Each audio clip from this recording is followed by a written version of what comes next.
In this silent midnight, while the world slumbers, ancient candlelight quietly awakens. Behind every flickering flame hides legends that should never be remembered. Welcome to the world of Midnight Candle Tales, where each story is an entrance to an unknown abyss. Light your candle and listen to the whispers in the darkness. They have been waiting for you all along. Today's episode is about whispers beyond the candlelight. First story, the empty house phone. When the family first moved in, excitement and anxiety intertwined. Father John was a practical man, while Mother Amy was filled with dreams about their new home. The children, 10-year-old Lily and 8-year-old Tom, eagerly explored the house. Although the place was somewhat dilapidated, their imaginations brought everything to life. Every corner of the house exuded a sense of history, with several faded old photographs hanging on the walls, seemingly watching over the new family. Lily discovered a dusty old diary in a small room. Curious, she opened it, but found most of the pages filled with doodles and meaningless scribbles, except for a few that read, "I'm waiting here for you until you find the exit." However, as night fell, the atmosphere in the house began to grow eerie. During renovations, the phone line was always out of order, and John tried to make calls, but only heard a busy signal.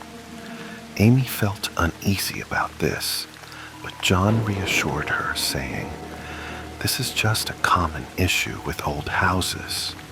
Once we finish the renovations, everything will be fine." Every midnight, the phone would ring 3 times, sharp and piercing. Lily and Tom, hearing the phone ring from their beds, felt a mix of curiosity and fear. Gathering her courage, Lily walked to the phone and answered it, only to hear a faint woman's voice say, "Have you found the exit?" Her voice seemed to come from the depths of a chasm, chilling to the bone. Terrified, Lily hung up and ran back to her room to tell her parents. John and Amy began to doubt the children's claims, but the fear in Lily's eyes unsettled them. Each time the phone rang at midnight, the tension in the house grew. A few days later, John decided to call a repairman to check the phone line. The repairman was a middle-aged man with a face full of wrinkles and a mysterious glint in his eyes. He moved through the house, inspecting every corner. Finally, he shook his head and said, "This house doesn't even have any phone lines installed." This revelation struck Amy like a bolt from the blue, filling her with unease. She began to research the house's history and discovered that it had once been home to a lonely woman who lived there for decades until her death. People said her spirit still wandered the house, searching for unresolved issues. As time passed, Lily began to have nightmares. In her dreams, she always saw a shadowy woman standing by the phone, softly calling, "Have you found the exit?" Each time she woke up, she felt an overwhelming fear, as if the woman's voice echoed in her ears. In her dreams, the woman's face gradually became clearer, revealing endless sadness and despair. Tom also started to feel uneasy. He became quiet at school, often lost in thought. One night, while playing in his room, he suddenly heard the phone ring. Gathering his courage, he answered it, only to hear the woman's whisper, "You cannot leave here." The family decided to confront the strange occurrences together. They gathered in the living room at midnight, prepared to record the phone's ringing. As the clock struck midnight, the phone rang again. Lily answered, and the woman's voice became clearer. "You must find the exit, or you will be trapped here forever." At that moment, the temperature in the room dropped suddenly, and the wind outside howled fiercely. Amy felt a wave of panic and tried to comfort the children, but her voice was drowned out by the wind. Just then, the phone abruptly disconnected, and the room fell into silence. Days later, Lily and Tom discovered a dusty diary in the attic that recorded the life of the lonely woman. She had once loved a man deeply, but was abandoned due to a misunderstanding, ultimately choosing a life of solitude.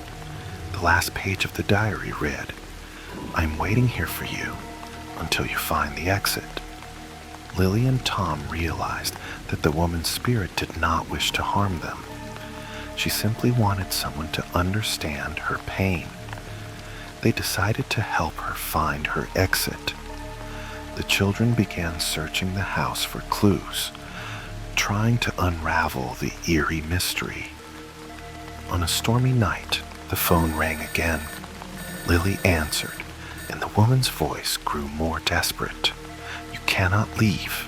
Only one of you can find the exit." Lily felt a wave of fear wash over her, a sense of foreboding rising within. At that moment, the lights in the room flickered, and the window suddenly flew open, letting in a gust of wind. John and Amy tried to protect the children, but everything seemed to spiral out of control. Lily felt an invisible force pushing her toward the phone, and the woman's whisper echoed in her ears. "Choose. Only one can leave." Lily and Tom began to realize that the voice on the phone was not just a simple call, but a curse. Each time the phone rang, the atmosphere in the house grew heavier, as if an invisible force was controlling their fate. Determined to uncover more about the lonely woman, Lily delved deeper into her investigation. In a corner of the attic, she found a yellowed photograph of a young woman smiling, with an old house in the background. A wave of unease washed over Lily. The woman in the photo bore a striking resemblance to the figure in her dreams. She began to suspect that this woman's spirit was indeed calling out to her. As time went on, Lily and Tom's lives became increasingly unsettling. Each midnight, the whispers from the phone would ring out, as if reminding them of the passing time. Lily felt an invisible pressure, as if time was forcing them to make a choice. One night, Lily dreamt of the woman again.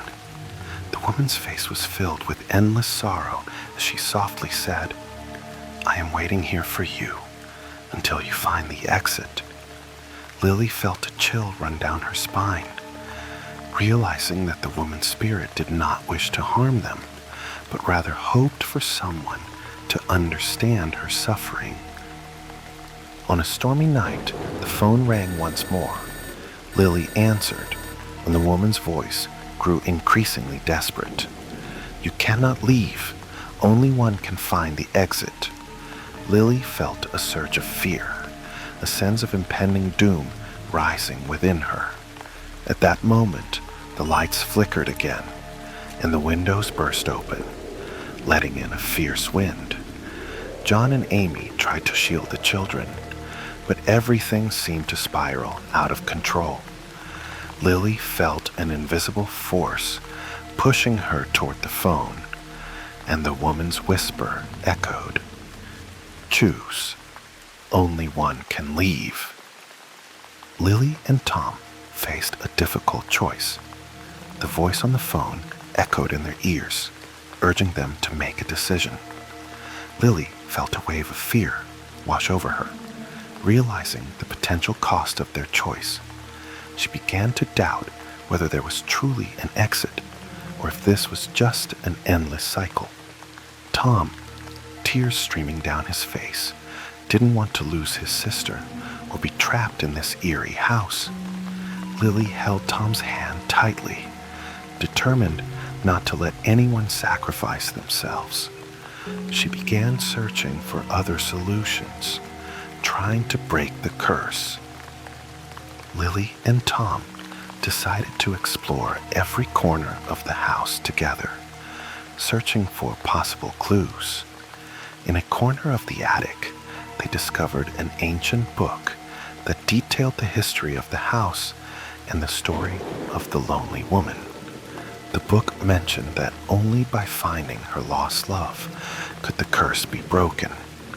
Lily and Tom began to seek more information about the woman, trying to find her lost love. As their investigation deepened, they discovered that the woman's lover had gone missing near the house and had never been found. By chance, Lily and Tom found an elderly man in a nearby town who had known the lonely woman. He told them that her lover had died in an accident, and she had been waiting for his return. Her spirit was trapped in the house, unable to find peace. Lily and Tom realized that they could only help the woman find her love to break the curse. They decided to call the phone again at midnight, hoping to communicate with the woman's spirit. On a stormy night, Lily and Tom gathered in the living room again, ready to dial the phone. As the clock struck midnight, the phone rang once more. Lily answered, and the woman's voice echoed in her ears. "Have you found my love?" Lily replied firmly, "We will help you find him." The woman on the other end fell silent for a moment, seemingly contemplating. Then she softly said, "Thank you, but the cost is that one of you must stay." Lily and Tom faced a difficult decision. The voice on the phone echoed in their ears, urging them to make a choice. Lily felt a wave of fear wash over her, realizing the potential cost of their choice. She began to doubt whether there was truly an exit, or if this was just an endless cycle. Tom, tears streaming down his face, didn't want to lose his sister or be trapped in this eerie house. Lily held Tom's hand tightly, determined not to let anyone sacrifice themselves. She began searching for other solutions, trying to break the curse. Lily and Tom faced a difficult choice. The voice on the phone echoed in their ears, urging them to make a decision. Lily felt a wave of fear wash over her, realizing the potential cost of their choice. She began to doubt whether there was truly an exit, or if this was just an endless cycle. Tom, tears streaming down his face, didn't want to lose his sister or be trapped in this eerie house. Lily held Tom's hand tightly, determined not to let anyone sacrifice themselves. She began searching for other solutions, trying to break the curse. In the final moments, Lily and Tom decided to confront the curse together. They held each other's hands tightly, silently praying for a way out. The voice on the phone rang out again, the woman's whisper echoing in their ears. "Choose. Only one can leave." Lily and Tom exchanged glances, understanding that only by standing together could they break the curse. They shouted, "We will not choose anyone. We want to leave together." In the end, Lily and Tom faced a difficult choice. The voice on the phone echoed in their ears, urging them to make a decision. Just as they hesitated, the phone suddenly went silent, and the room returned to calm. Days later, the family decided to leave the house. However, as they stepped out the door, Lily turned back and saw the phone still sitting there, seemingly waiting for the next call. In their hearts, lingered a question. Who would truly find the exit? Had the lonely woman found her redemption, or was her spirit still wandering in the darkness? Each midnight, would the whispers of the phone ring out again? All of this seemed to be waiting for the next story to begin. As they left, Lily faintly heard a whisper in her ear. "Did you really think you could escape?" This chilling phrase lingered in her mind, making her shiver. She turned back, finding the phone still quietly waiting, as if anticipating the next story to unfold. Second story, The Reflection That Smiled. In a quaint little town, nestled between rolling hills and dense forests, stood an old hotel known for its charm and history. The hotel, with its creaky wooden floors and vintage decor, had seen countless guests come and go. Among them was a young boy named Ethan, who was visiting with his family for a weekend getaway. Little did he know, this trip would lead him to an encounter that would haunt him forever. Ethan's family arrived at the hotel just as the sun began to set, casting a warm golden glow over the building.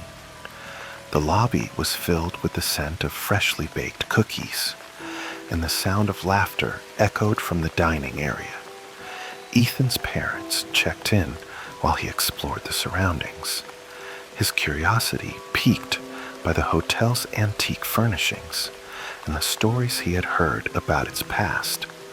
As they settled into their room, Ethan noticed a large, ornate mirror hanging on the wall. It was beautifully framed with intricate carvings that seemed to tell a story of their own. Ethan felt drawn to it, as if it held secrets waiting to be uncovered. The mirror's surface was slightly tarnished, giving it an otherworldly quality that both intrigued and unsettled him. That night, after a long day of exploring, Ethan brushed his teeth and prepared for bed. As he washed his face, he glanced up at the mirror. To his surprise, he saw his reflection standing still, but something was off. While he was frowning, his reflection wore a wide, unsettling smile. Ethan blinked, thinking it was just his imagination. He turned away, shaking off the eerie feeling, but as he turned back to the mirror, the smiling reflection was still there, grinning at him with an unnatural glee. Heart racing, he quickly left the bathroom and crawled into bed, trying to convince himself it was just a trick of the light. The next morning, Ethan tried to forget about the strange encounter. However, as the days passed, the smiling reflection continued to haunt him. Each time he looked in the mirror, it seemed to smile wider, as if it were mocking him. He confided in his parents, but they dismissed his fears, attributing them to an overactive imagination. Determined to confront his fears, Ethan decided to investigate the mirror's history.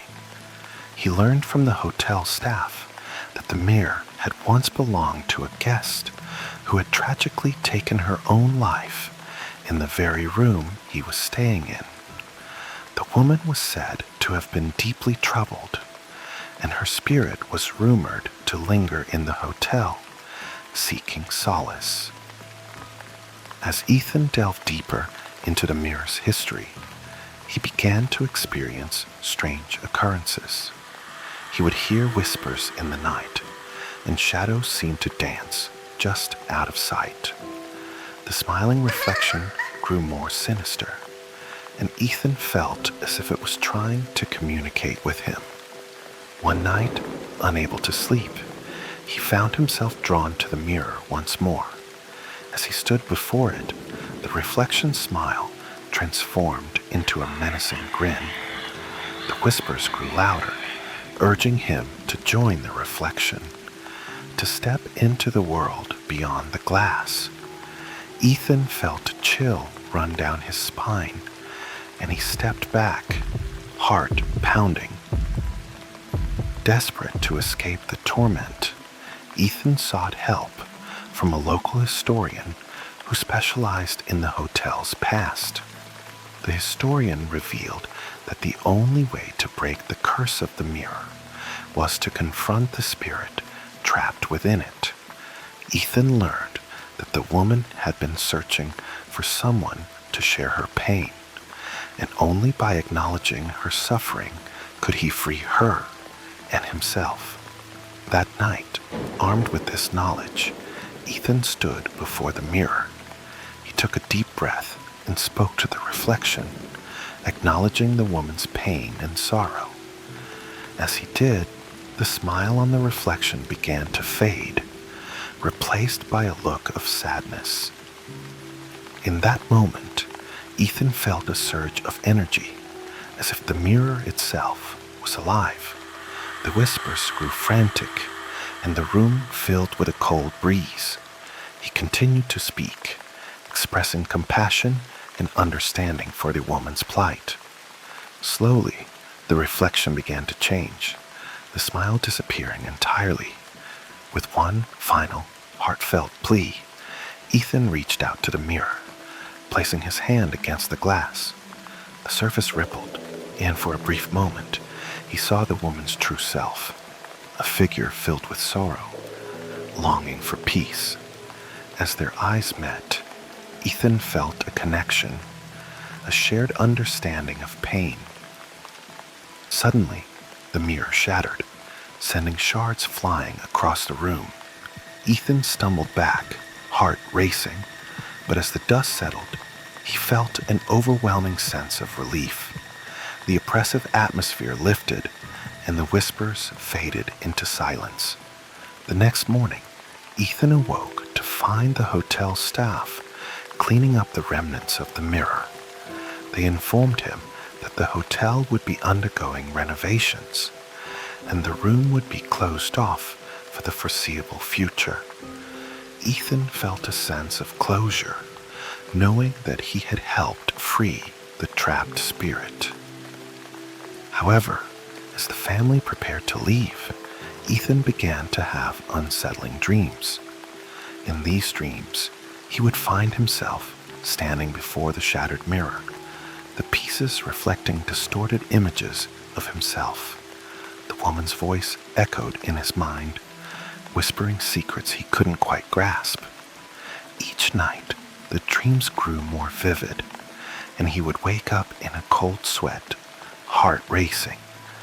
Ethan confided in his parents about the dreams, but they brushed them off as remnants of his imagination. Yet he couldn't shake the feeling that something was still lurking in the shadows, waiting for him to return. Weeks later, Ethan's family decided to return to the hotel for a family reunion. Despite his initial excitement, a sense of dread washed over him as they approached the familiar building. The renovations had changed the hotel's appearance, but the atmosphere felt eerily similar. As they checked in, Ethan felt a chill run down his spine. The staff mentioned that the room where the mirror had hung was now a storage area, but Ethan couldn't shake the feeling that he needed to see it again. He convinced his parents to let him explore the hotel while they settled in. Ethan made his way to the storage area, heart pounding with anticipation and fear. As he opened the door, he was greeted by a dimly lit room filled with old furniture and forgotten relics. In the corner, he spotted the remnants of the shattered mirror, its pieces glinting in the low light. As he approached, he felt a strange pull, as if the shards were calling to him. He knelt down, reaching out to touch one of the larger pieces. Suddenly, the air grew cold, and the whispers returned, swirling around him like a tempest. Ethan's heart raced as he felt a presence behind him. He turned, but there was no one there. The whispers grew louder, and he could make out fragments of words. "Help me. Find me." Panic surged through him, and he stumbled back, knocking over a stack of boxes.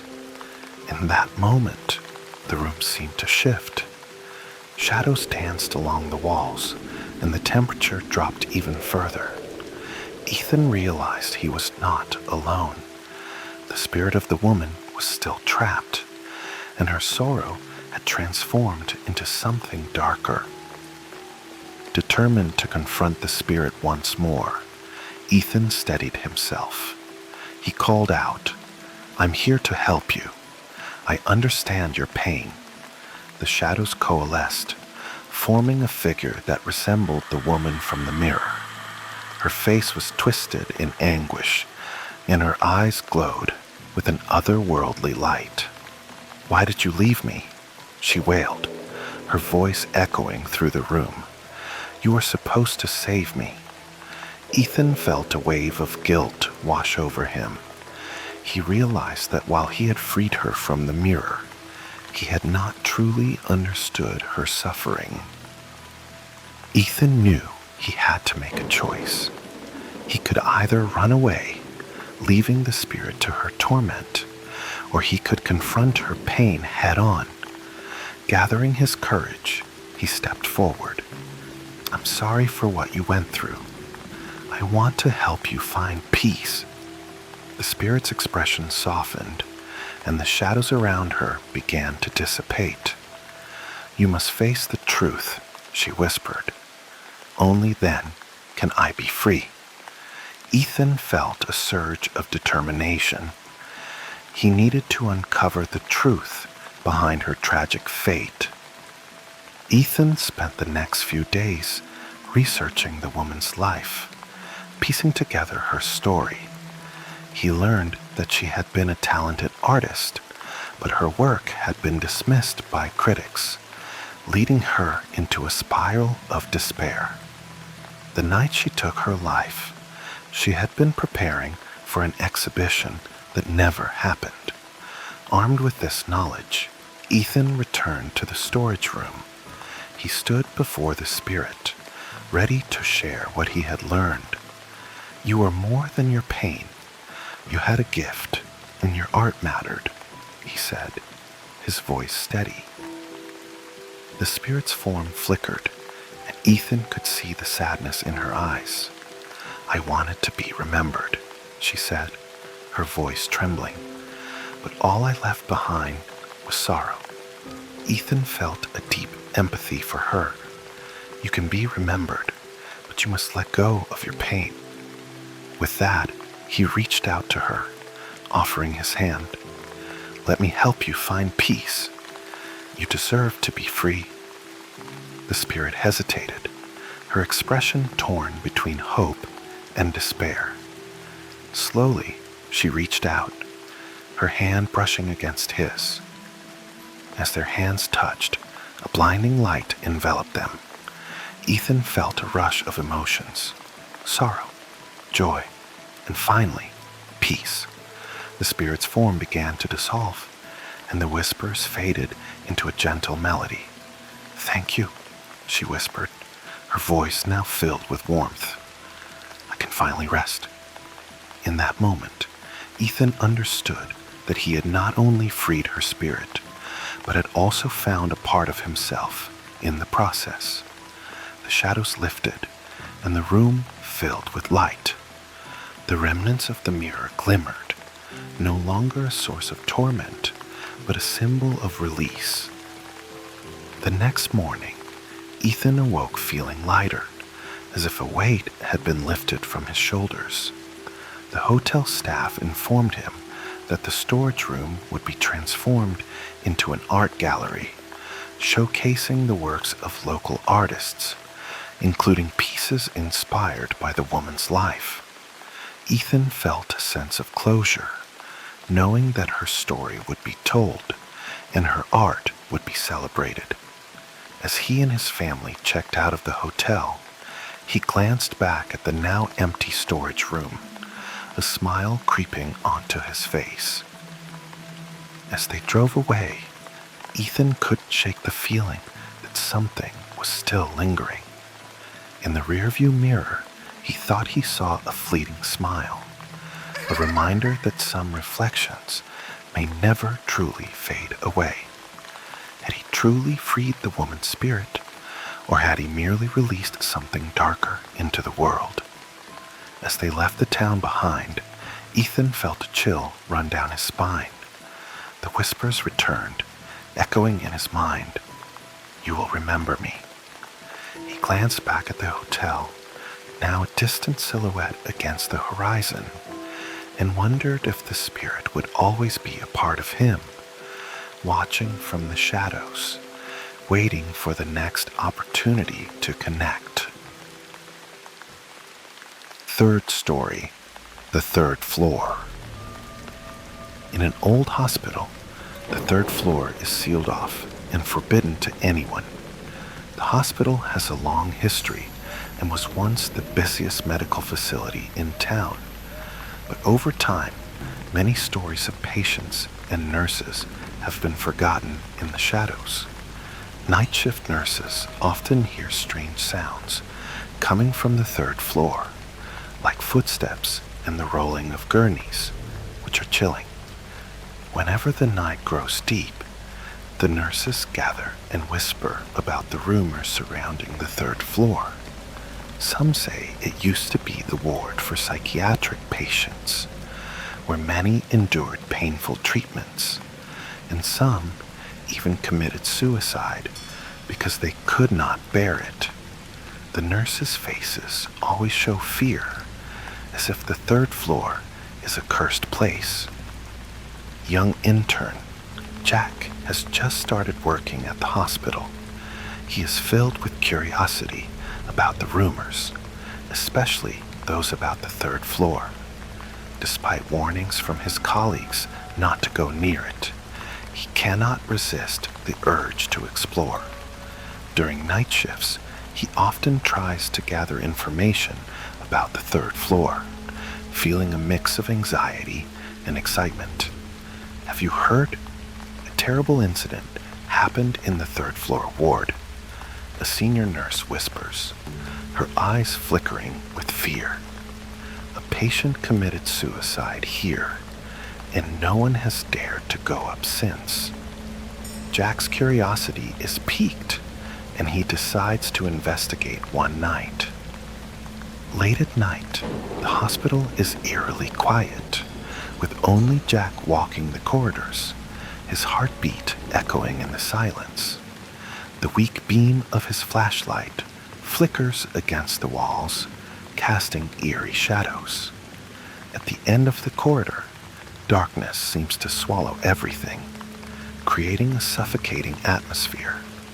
When he reaches the elevator, the light suddenly flickers, and the doors slowly open, displaying third floor. Jack's heart races with excitement, and despite his unease, curiosity drives him to step inside. As he presses the button, the elevator begins to ascend, and with each passing floor, his heartbeat quickens. The elevator stops, and the doors open, revealing a pitch-black corridor. The air is thick with the smell of disinfectant and rust, making it hard to breathe. He shines his phone's flashlight ahead, noticing that the doors of the patient rooms are tightly closed, and faded photographs hang on the walls, seemingly watching him. Taking a deep breath, he tries to calm himself, but an unsettling feeling lingers. Suddenly, a low voice whispers in his ear, "Welcome back." Jack's heart sinks as the air around him seems to freeze. Jack turns around, searching for the source of the voice, but sees only the empty corridor. Fear washes over him, and he feels dizzy, as if an invisible force is pulling him into the abyss. As his terror intensifies, Flashes of fragmented memories invade his mind, suggesting that he has an unbreakable connection to this place. He sees himself in a white hospital gown, expressionless, walking through the corridor. Those memories flood back, leaving him in despair. Jack struggles to escape the eerie ward, but the walls seem to close in, and the air grows heavier. Just as he feels he might suffocate, he makes a decision. He turns and sprints toward the exit, repeating to himself, "I can't stay here." He runs desperately, finally bursting out of the ward and back into the corridor. The elevator doors open again, as if beckoning him. Without hesitation, he rushes inside and presses the button. The elevator descends slowly, and with each passing floor, his heartbeat gradually calms. When the elevator reaches the first floor, Jack nearly stumbles out. He gasps for air, glancing back to see the third floor doors still tightly shut, as if nothing had happened. Yet he knows he can never forget his experience there. The next day, nurses discover the elevator stopped on the third floor, but Jack has vanished without a trace. The hospital's rumors resurface, and the secrets of the third floor remain hidden in darkness, waiting for the next unsuspecting soul to explore. Weeks later, a new intern named Amy arrives at the hospital. She hears about Jack's disappearance and is filled with curiosity and fear. Despite warnings from her colleagues not to approach the third floor, her curiosity compels her to uncover the truth.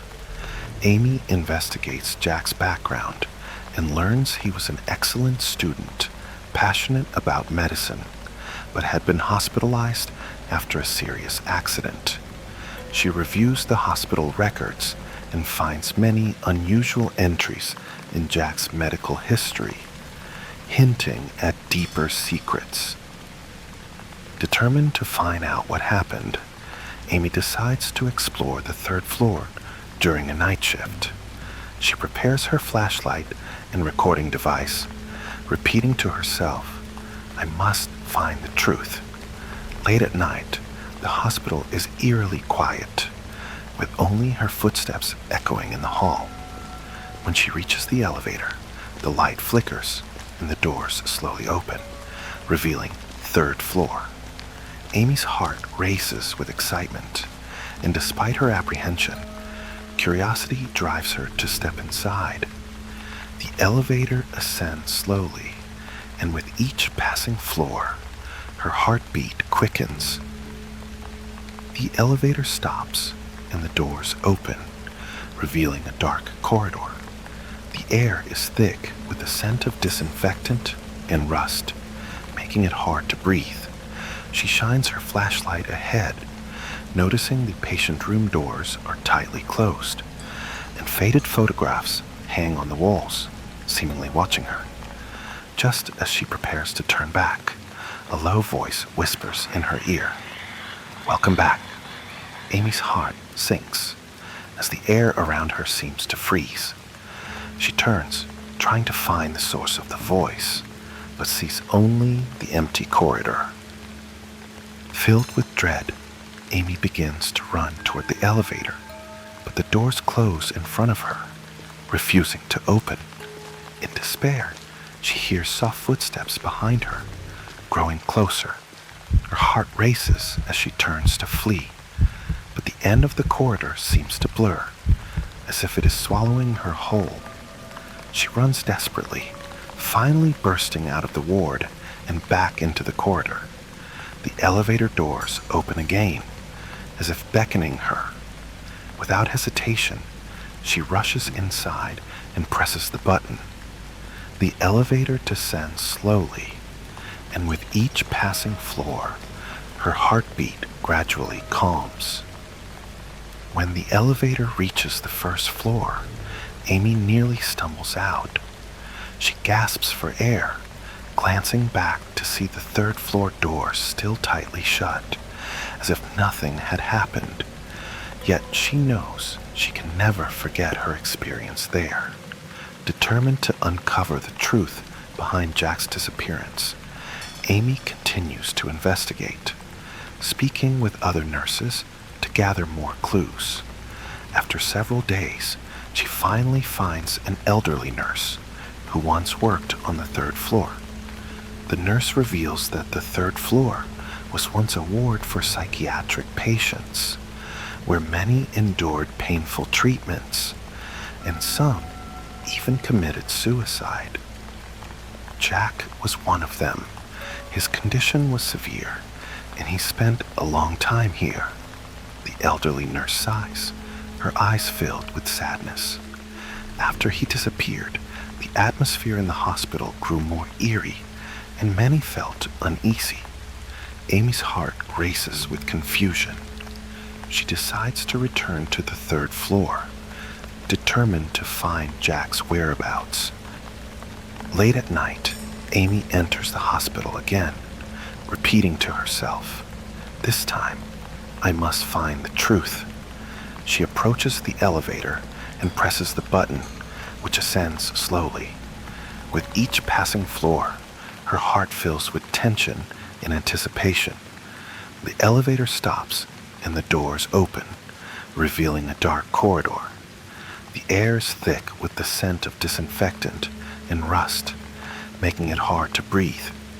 She shines her flashlight ahead, noticing the patient room doors are tightly closed, and faded photographs hang on the walls, seemingly watching her. Just as she prepares to turn back, a low voice whispers in her ear, "Welcome back." Amy's heart sinks as the air around her seems to freeze. She turns, trying to find the source of the voice, but sees only the empty corridor. Fear washes over her, and she feels dizzy, as if an invisible force is pulling her into the abyss. Amy struggles to escape the eerie ward, but the walls seem to close in, and the air grows heavier. Just as she feels she might suffocate, she makes a decision. She turns and sprints toward the exit, repeating to herself, "I can't stay here." She runs desperately, finally bursting out of the ward and back into the corridor. The elevator doors open again, as if beckoning her. Without hesitation, she rushes inside and presses the button. The elevator descends slowly, and with each passing floor, her heartbeat gradually calms. When the elevator reaches the first floor, Amy nearly stumbles out. She gasps for air, glancing back to see the third floor doors still tightly shut, as if nothing had happened. Yet she knows she can never forget her experience there. Determined to uncover the truth behind Jack's disappearance, Amy continues to investigate, speaking with other nurses to gather more clues. After several days, she finally finds an elderly nurse who once worked on the third floor. The nurse reveals that the third floor was once a ward for psychiatric patients, where many endured painful treatments, and some even committed suicide. Jack was one of them. His condition was severe, and he spent a long time here. The elderly nurse sighs, her eyes filled with sadness. After he disappeared, the atmosphere in the hospital grew more eerie, and many felt uneasy. Amy's heart races with confusion. She decides to return to the third floor, determined to find Jack's whereabouts. Late at night, Amy enters the hospital again, repeating to herself, "This time, I must find the truth." She approaches the elevator and presses the button, which ascends slowly. With each passing floor, her heart fills with tension and anticipation. The elevator stops and the doors open, revealing a dark corridor. The air is thick with the scent of disinfectant and rust, making it hard to breathe. She shines her flashlight ahead, noticing the patient room doors are tightly closed, and faded photographs hang on the walls, seemingly watching her. Just as she prepares to turn back, a low voice whispers in her ear, "Welcome back." Amy's heart sinks as the air around her seems to freeze. She turns, trying to find the source of the voice, but sees only the empty corridor. Fear washes over her, and she feels dizzy, as if an invisible force is pulling her into the abyss. Fourth story, The Babysitter's Call. In a peaceful small town, a young babysitter named Emily received a call for a night job looking after 2 children. She arrived at a spacious, cozy house adorned with family photos that radiated warmth. The children were already asleep, and Emily settled into the living room with a book, enjoying the tranquility of the evening. As the night deepened, the wind outside rustled the leaves, creating a soothing sound. Emily occasionally glanced at the clock on the wall, grateful for the easy night ahead. She remembered how nervous she had been when she first started babysitting, but now she felt confident in her abilities. Just as she was getting lost in the story, the phone rang, shattering the silence of the night. Startled, Emily quickly set her book down and walked over to answer it. A low, gravelly voice came through the line. "Did you forget to lock the door?" Emily's heart raced, and she quickly turned to check, finding that all the doors and windows were securely locked. Trying to calm herself, she thought it might just be a prank. "I'm sorry. I don't know who you are. Please don't call this number again," she replied, her voice steady but her heart pounding. After hanging up, Emily felt a lingering unease. She returned to the living room, attempting to focus on her book, but her mind kept wandering back to the call. Suddenly, the phone rang again. Hesitating, she finally picked it up. This time, the man's voice was more sinister. "It's too late. I'm already inside." A chill ran down Emily's spine as she quickly scanned the room, her heart racing. She decided to check on the children, needing to ensure their safety. Emily tiptoed to the children's room, gently pushing the door open. She found them peacefully sleeping, their innocent faces illuminated by the moonlight. A wave of relief washed over her, but the unease remained. Determined to protect them, she decided to call 911, but her phone showed no signal. Panic surged within her as she realized she might be trapped in this eerie night. Returning to the living room, Emily tried to maintain her composure. She began checking every room, ensuring all doors and windows were locked. Just as she reached the kitchen, she heard a faint noise. Her heart raced as she turned toward the sound. The kitchen curtains fluttered slightly, as if something outside was watching her. Emily felt a wave of dread wash over her, quickly shutting the window and whispering to herself, "It's just my imagination." Emily decided not to run away. She needed to protect the children. She gently woke them, instructing them to be quiet and prepare to leave. The children looked at her sleepily, confused about what was happening. She quickly let them out of the room, thinking, "We must be safe." She took the children toward the back door, trying to open it, but it was locked. Despair washed over her as she turned to run to the front door. Just as she was about to open the front door, The phone rang again.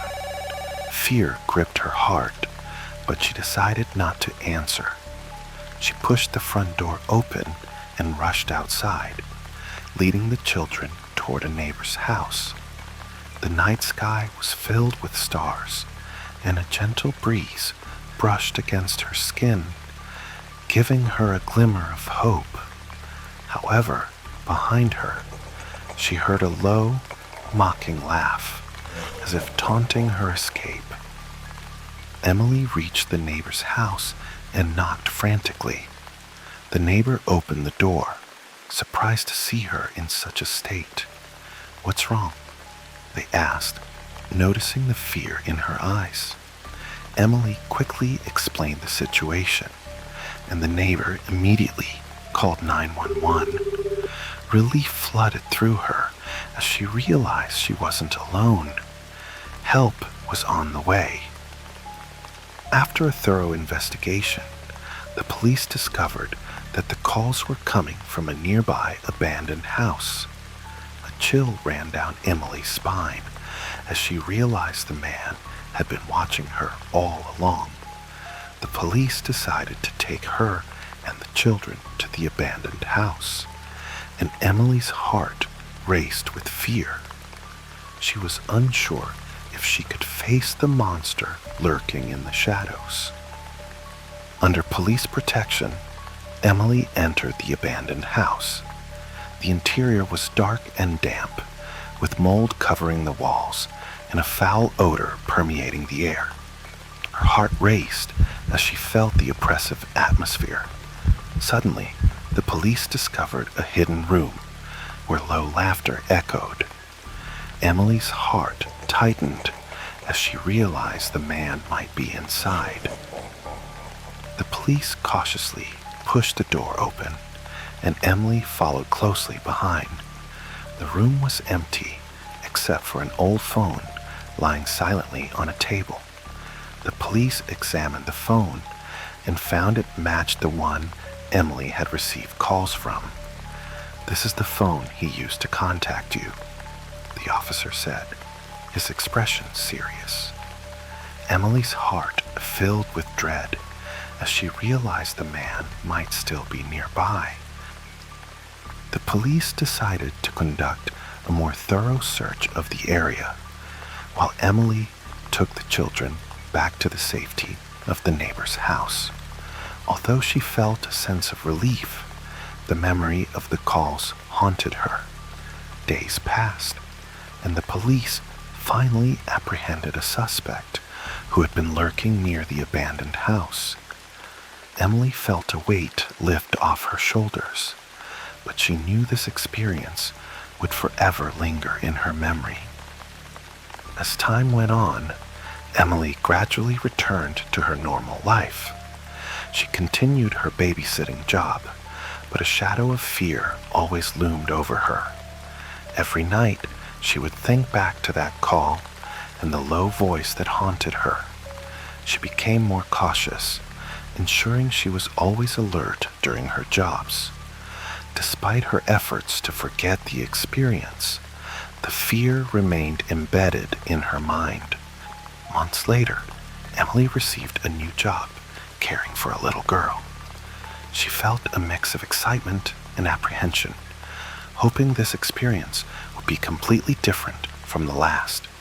However, as night fell again, Emily sat in the living room, a sense of unease creeping back in. Suddenly, her phone rang, displaying an unknown number. Her heart raced as she hesitated to answer. Finally, Emily decided to answer the call.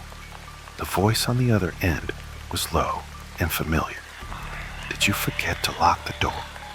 Her heart sank as she realized she might be trapped in this nightmare once more.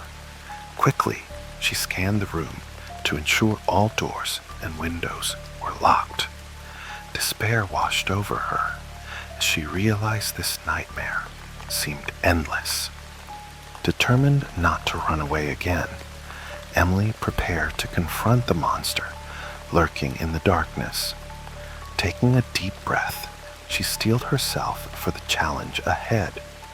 She dialed 911, explaining her situation and requesting police assistance.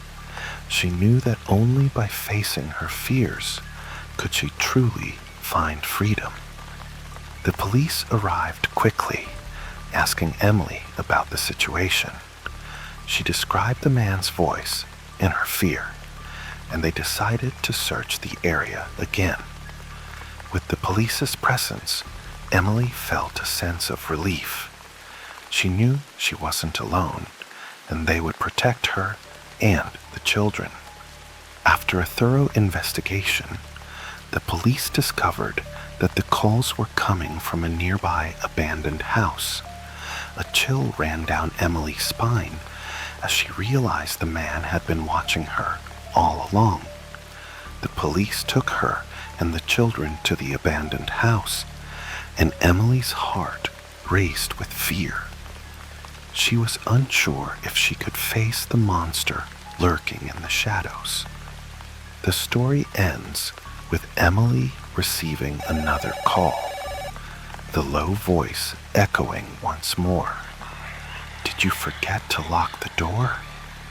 Despair filled her heart as she realized this nightmare seemed to have no end. Fifth story, The Candle Never Dies. In a remote village, an ancient legend was passed down through generations. The villagers believed that in the center of the village stood a mysterious candle that, when lit, could grant any wish, but at the cost of eternal bondage of the soul. Each night, the candle's faint glow would emerge, attracting countless people yearning for power and wealth.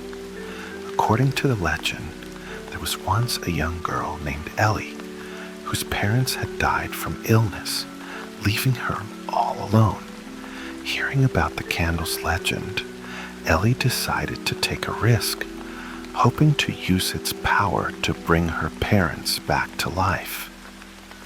On a dark, stormy night, Ellie sneaked to the village center, where the candle stood silently on an ancient stone pedestal, surrounded by withered flowers. Filled with fear and anticipation, she lit the candle. The flame flickered to life, illuminating her face as if responding to her desire.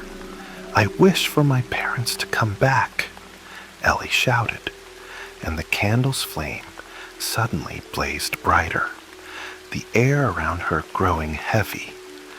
A chill ran down her spine, as if something was watching her. Days later, Ellie's parents indeed returned, but they were not the same as before. Their eyes were hollow, and their smiles were eerie, as if they were being controlled by something. Ellie felt uneasy, but her longing prevented her from retreating. As time passed, Ellie noticed her parents' behavior becoming increasingly strange. They began to wander at night, whispering to each other as if performing some kind of ritual. Fear filled Ellie's heart as she realized she might have awakened something that should not have been disturbed. Determined to uncover the candle's secret, Ellie sought out the village elder to inquire about its origins. The elder revealed that the candle was crafted by an ancient sorcerer, capable of granting wishes, but every wish came with an endless curse. "You must extinguish the candle, or you will lose your soul forever," the elder warned. Despair filled Ellie's heart as she realized she had to take action. Returning home, Ellie found her parents' behavior growing more bizarre. They began conducting strange rituals at night, seemingly summoning greater powers. Terrified, Ellie resolved to extinguish the candle. She returned to the village center, where the candle still burned weakly. Filled with fear and determination, she prepared to snuff it out. just as she reached to blow it out, the flame suddenly flared, as if resisting her intent. "You cannot extinguish me," a deep voice echoed from the candle, shaking Ellie's very soul. She felt an invisible force push her back, the candle's flame growing brighter, the air around her becoming scorching. Ellie's parents appeared before her, their smiles turning grotesque. Their voices were low and sinister. "We need more souls to sustain our existence." Despair washed over Ellie as she realized she was trapped in an inescapable curse. She desperately tried to flee, but her parents reached for her as if to pull her into the abyss. "You cannot leave us, Ellie." Their voices echoed in her ears, suffocating her. Summoning all her strength, Ellie broke free and ran from the village center. Her mind focused on one thought: she must extinguish the candle. Back at home, Ellie was filled with fear and despair. She knew that only by extinguishing the candle could she free herself and her parents.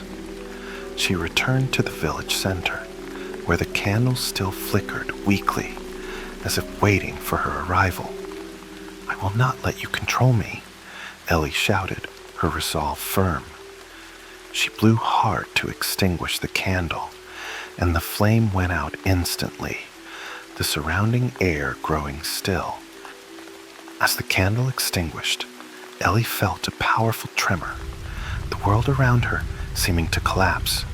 Her parents' figures began to fade, their smiles turning to pain and despair. Sadness filled Ellie's heart, but she knew this was the only way to be free. "I'm sorry, Mom, Dad," she whispered, tears streaming down her face.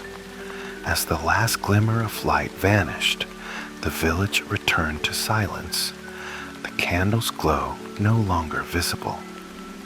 Ellie returned home, feeling a mix of loss and relief. She knew she would no longer be bound by the candle's curse. The village returned to its former peace, and the legend gradually faded from memory. However, Ellie understood that the candle's power still existed, waiting for the next person desperate enough to light it. She vowed never to let anyone fall victim to such a curse again, determined to protect the village's tranquility.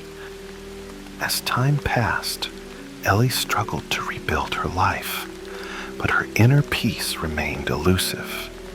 Each night, the image of the candle haunted her, a reminder of her terrifying experience. She began to have nightmares, always seeing her parents' faces, hollow and desperate. One evening, while alone at home, Ellie heard a knock at the door. Her heart raced, and she hesitated to open it.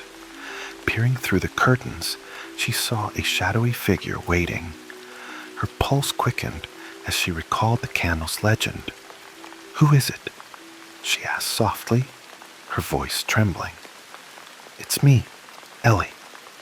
A familiar voice came from outside, the voice of her parents. Fear and nostalgia flooded her heart. Could they really have returned? Ellie opened the door to find her parents standing there, warm smiles on their faces. A mix of emotions surged within her. She wanted to embrace them, but feared their true nature. She struggled to remain calm and asked, "How are you here?" "We've come back, dear," they said, their voices gentle and affectionate, as if nothing had changed. Ellie felt a wave of warmth, but it was quickly overshadowed by deep-seated fear. As time went on, Ellie noticed her parents' behavior remained odd. They often whispered to each other at night, as if plotting something. Unease filled Ellie's heart, and she began to doubt whether she had truly freed them or if the candle's curse still lingered.